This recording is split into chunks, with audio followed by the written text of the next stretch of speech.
Episode 8 has a title, we go behind the scenes of Rogue One, and the Star Wars show has a brand new co-host. Hello.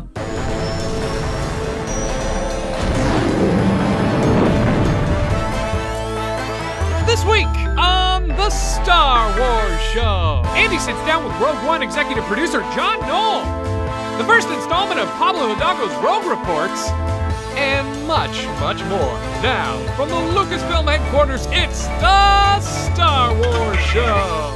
Hello and welcome to the Star Wars Show. I'm Andy Gutierrez. And I'm Anthony Carboni, and I gotta say, I'm super excited to be hosting a show with you again. Me too. It's gonna be really nice working together weekly instead of just, twice a year during massive high-profile events with huge budgets. That is a massive understatement about the budget. Yeah, too late. You already signed.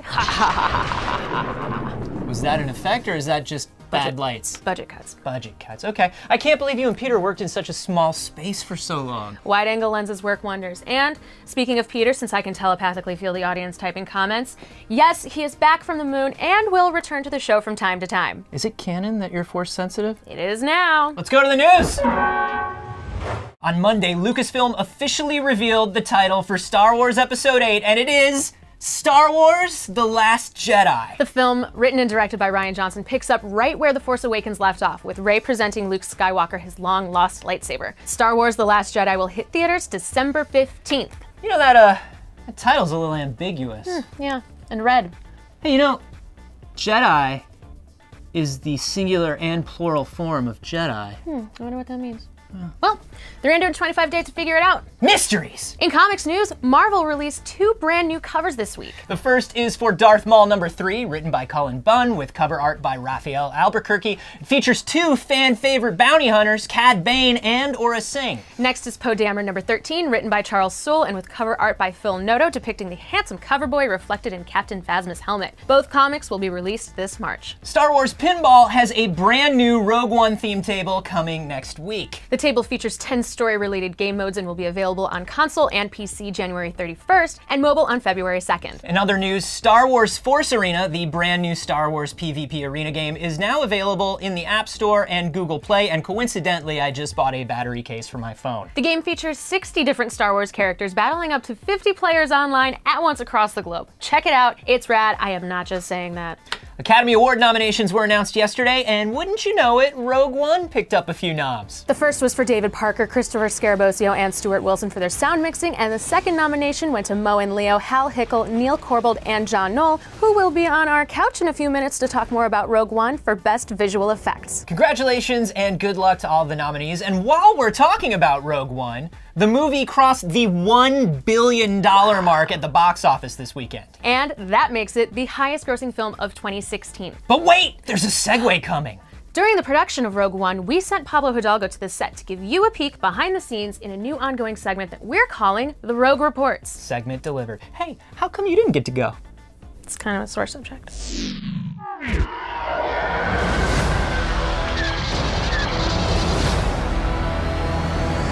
Joining us as a special visitor to the set, you of course know him as supervising director, co-creator, and co-executive producer of Star Wars Rebels, Mr. Dave Filoni. Pablo. Hey Dave, good to see you here. Oh my gosh, who knew? Who knew? So many years ago when we started that we would be on Yavin together. It's amazing. I mean, I can't describe it. It's literally like you're really there. I mean, we are really there. This is it. It's like a time machine. Everything is exactly the same. Everything is exactly as you remember it. It's overwhelming, really. And you've been in this era because you've been doing a lot of research for Rebels, of course, so you've got the keen eye to understand what to look for in this time frame, right? I want all of it, yeah. I mean, what's great is by this movie is defining so many little things, little details that we didn't know about in A New Hope by just stepping back a little bit. It's gonna allow, in all honesty, some really great connectivity and continuity between Star Wars Rebels and Rogue One on a level that we've never seen before, really.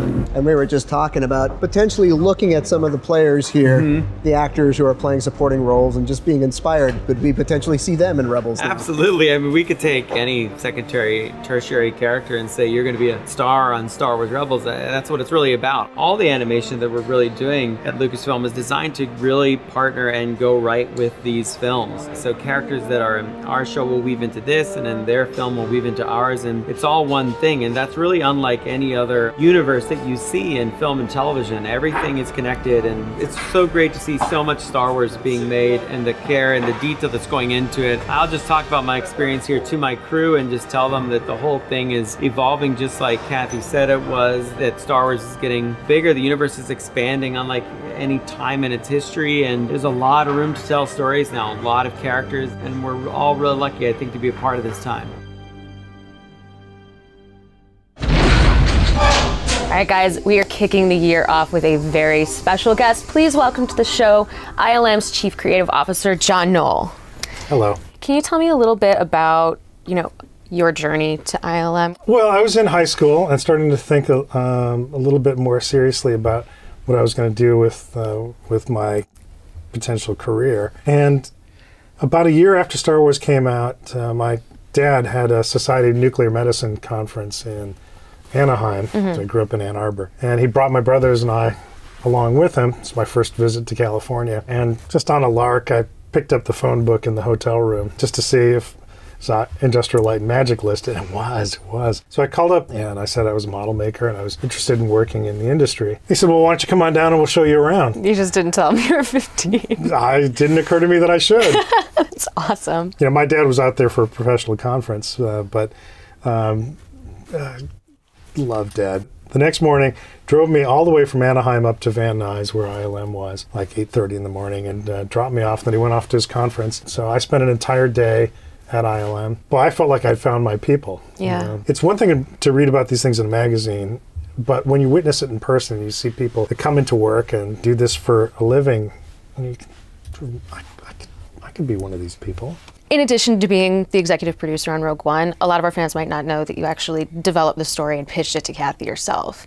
How did that go? Yeah, Kathy and Kiri listened very politely to the whole thing, and at the end, Kathy said, well, very good, I'm impressed, thank you for doing that, and I left and didn't hear anything for a while. I thought, all right, well, at least I did it. I would always wonder what would have happened if I had. And I got a note from Kiri about a week later saying, we've been talking a lot about this and we may want to do something with it. How long had you been cooking the idea up? Yeah, I always thought that the couple of sentences in the opening crawl of New Hope were intriguing. And it was after Kathy came on board and announced this new slate of films that, of course, there was 7, 8, 9 that was going to continue the Skywalker saga. But what was really intriguing to a lot of us here was this idea of doing these standalone stories. And one of the first thoughts was, that idea about the spy mission to steal the Death Star plans could be a pretty good feature. Everyone's talking obviously about Tarkin and Leia, but were there any other kind of groundbreaking things that were created for Rogue?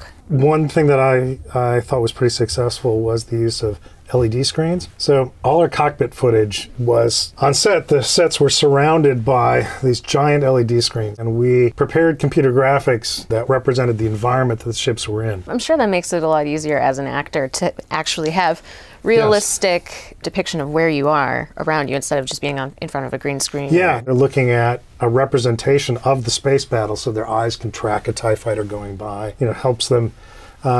Helps them with performance, kind of understanding and immersing themselves in the scene. Well, thank you so much for taking time and coming and talk to us. Thank you. Always a pleasure. And you guys, if you haven't seen it yet, which is really strange, you're watching the Star Wars show, if you haven't seen Rogue One, go see it. It's still in theaters.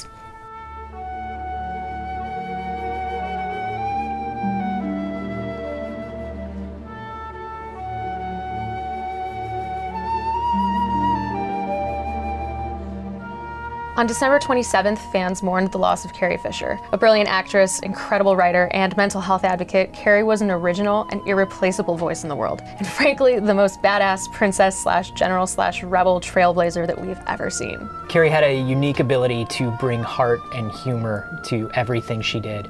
And on a personal note, our limited interactions with her were not only hysterical, but incredibly touching and something neither one of us will ever forget. And even though she may be gone, her message of hope and rebellion will live on for generations. The Force will be with you, Carrie. Always.